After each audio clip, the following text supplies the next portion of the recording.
Hey there, James here, and I am the author of Blood, Sweat, and Steel. And today I'm going to talk about my Sketchy system for handling conflicts in the game. To be fair, this is not my invention. This is just my take on using a dry erase board, some colored markers, and some minis to quickly set up, manage, and resolve your conflicts at the game. This system is also great for largely improvised games where the GM doesn't plan too far out ahead, or when they need to quickly whip up a scenario on the fly. It's the best way I've found to give the best overall view of a scene without spoon-feeding my players too much information and allowing them to see things in their mind how they want to see. This type of system should appeal to a wide variety of playing styles for a variety of reasons, but it'll mostly appeal to people who like theater of the mind style gaming, but with a solid relational approach so that they can keep track of who's where and what they're doing. So let's start with the items you're going to need to use this system.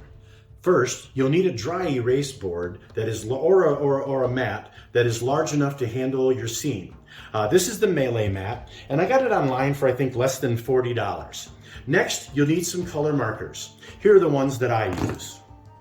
The first marker I use is the black marker. I basically use this for walls, buildings, and cliff ledges, other hard boundaries in the scene. So I'll put this here, and this is for boundaries. Blue is going to be used for things like objects, large objects that the people can interact with in the scene. So we'll just call this one objects. Next, I use the green marker to outline the zones. This system does not use grids. I'm using a grid mat, but I don't use the grids on the mat. This uses zones. Zones are roughly 25 to 30 foot areas in diameter. And it's a little bit easier. It takes a little bit less time for moving players around and figure out who can interact with who. Sometimes there are barriers between zones, so I use the red to mark any kind of barriers. Barriers usually require an extra check to see if the person is successful in crossing the barrier to get from one zone to another zone. And finally, I use the orange marker to note any conditions in the scene. Conditions are usually things that affect movement or vision, things like rain, wind, fog, things like that, slippery ground, anything that's going to basically slow things down or hinder people's senses is going to be a condition. I'm going to show you a fairly simple example of how to set your scene. In this example, we've got a small band of adventurers and they're traveling through a rocky valley when suddenly they find themselves surrounded by a group of primitive warriors, and they don't seem happy to see the group. First, we'll draw the valley so the players can get an idea of the size of the area that they're working with. So I'm going to start over here with just kind of a rough line here. I'm trying to see on the camera roughly where I'm at so you can see everything. And my marker's not working really good, so I got to go kind of slow. But we'll just kind of mark that wall there. And I don't use the squares except for it's good for just kind of getting rough distances if treat them as 5-foot sections. But if this is basically our alley or our valley area that you can see in the scene. Now in the scene, we're going to say that there is a river going in the center, kind of in the bottom of the valley. It's more like a creek or a stream. It's not real big, but we're going to draw it right down the middle here. So I'm just going to take it and kind of make a little squiggle that represents the river. Like so, and you're done. There's a river. That's our barrier between zones. That's why I've done it in red.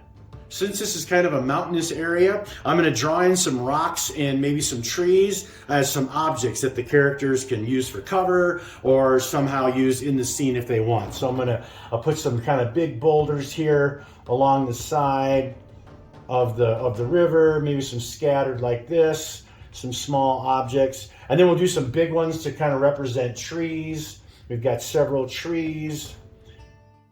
Put some over here, maybe one here, maybe one in this little corner here. So we've got a few more objects that they can interact with in the scene. Now that we have most of the physical elements in place, I'm going to draw in green the zones over the path. Since this is kind of an open area, it obviously continues out further in these two directions here. You want to make sure you're keeping the zones that make sense. Sometimes they'll fit a room or a contour of an area, but in this case, since everything's kind of even, I'm just going to split it up very easily. We're just going to divide it up just like this. So there are basically 4 zones in the area with a barrier going down the middle that is basically separating this zone from this zone and this zone from this zone. And just for fun, we're going to add condition to this scene, and we're going to say it's happening like very early morning when the dew is still on the trees and the leaves, so it's going to be very foggy. So I'm going to put foggy up here. And they know that basically the whole scene is foggy at this point. Now that we've got the scene laid out, and in real time that would have taken maybe a couple of minutes to draw some squigglies on the map with different colors, but we have a really good idea of what's going on in the scene. And then we place our characters. So let's just say they're walking along here, walking along the river, just following the river. When suddenly they notice several heads poking out through the fog from various directions, then they realize they're partially surrounded by a group of primitive warriors that don't look very happy to see them. So I'm going to place them on the map like so. And now we have the beginning of our scene. So as you can see in this scene, we've got all of the player characters are in this zone here.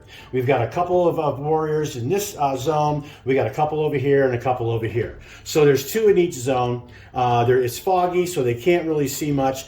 In a zone-based situation, you can attack anybody, melee attack anybody in your zone without penalty. In this opening scene, nobody is in their zone, so they would have to move to a zone or wait till someone enters their zone before they could really attack. You can move one zone and attack if you like. So, for example, this barbarian here could rush forward and declare that he's attacking that guy there, but he would get a -1 to his action. You can move one zone and still attack someone, but you can't. But you get a -1 to your action. There's a barrier here, so if this person wanted to move a zone and attack, they could do that as well. But they would also have to probably make an agility check to navigate the river. In most cases, when I'm playing the game, I'll put the relative difficulty. So maybe this one's just a -1. I'll just jot down a -1 so they know what the difficulty is to cross the stream. So that's how the melee would work. They have to be in the same zone, then you can basically declare that you're attacking anyone in the zone, or you can move one zone and still attack, but at a -1 penalty. Now, when it comes to thrown and ranged weapons, you can throw a weapon at anyone in the same zone. So let's say this guy they'd moved in, and now they're closing in a little bit, and we've got this kind of situation going on.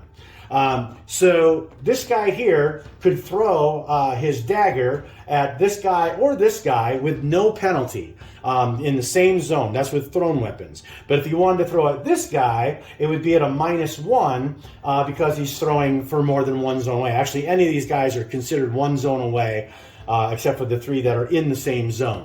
So that's how thrown weapons. If he had a bow, mechanical weapons can shoot up to one zone away without a penalty, and then anything beyond that would be an additional -1 penalty. So if this guy wanted to shoot this guy or this guy, anybody in this scene, they're only one zone away, so he wouldn't incur any kind of a penalty for distance. However, if somebody was coming from, let's say they had reinforcements coming and they were 2 zones away, and he wanted to shoot somebody from that distance, then he would be at a -1 for that shot. Sometimes a character may just want to move from one zone to another zone. They can move up to 2 zones without penalty. If you move one zone, they can still take an action. If they're moving 2 or more zones, 2 or 3, then they're not going to be able to take an action. They can move 2 zones without penalty and not take an action, or you can move up to 3 zones in a sprint. Let's say you wanted to just get to as far away as possible. You can move up to 3 zones, but you have to make an agility check to pull that off, since you're trying to basically navigate the ground, terrain, enemies firing, targeting at you, whatever. So that's basically it. So to recap, melee attacks, you can attack anybody in the same zone So this guy here could attack here, could attack him, doesn't matter. You just say, I'm going to go attack this guy, and you're engaged with that person. Or if they're in a different zone, he can attack that person, but at a -1 because he's moving one zone away. And then for thrown weapons, anybody in the same zone, you can target with no penalty. Anyone one zone away is a -1, and then that continues each additional zone. And ranged weapons like bows and crossbows and slings, they can go up to one zone away without penalty, and then they start taking a -1 penalty for each additional zone. That's it. That's the system. They can interact with the objects. Remember, the barriers usually require some kind of an agility check or some kind of a check to navigate that obstacle. Don't forget that you have conditions, and it's nice to write them on the map so then you don't forget. It's always there to remind you that the ground is slippery or that it's foggy, whatever the condition is, and that helps the players better visualize things and make their decisions based on those conditions. So as you can see, this is a pretty quick and easy way to give the players as much information as possible, spending as little time as possible, and getting into the conflict and being able to resolve it quickly and in a way that still allows the players to flex their imaginations and see things the way they want to see them instead of relying on a map to tell them where everything's at. Now, don't get me wrong. I love and I use full-blown, fully detailed maps in my games when I can. They're beautiful. It does save a lot of time in describing things. However, I do like to run more of an improvisational style. I like to be able to kind of move on the go. And this is a much quicker way of laying out a scene, giving all the details the players need to handle the scene and manage things and give them all that without giving them too much information. So it still gives them that theater of the mind feel, but it lets you just kind of keep track of where everybody's at, what they're doing, and what types of things in the scenes they can interact with and what's going to interact with them. So that's basically it. That's my Sketchy system. I'm not reinventing the wheel. It's just my take on how I handle combats in the game to try to set them up quickly, make sure I'm giving the players lots of information, and it's also letting them still imagine the scene how they want to imagine it. I hope you like it. If you have any questions, please make a comment, leave a comment, or send me a private message, and I'll get back to you as soon as I can with any comments or questions that you have. If you got any suggestions, I'd like to hear those too. But let's keep going. Let's have some fun and game on.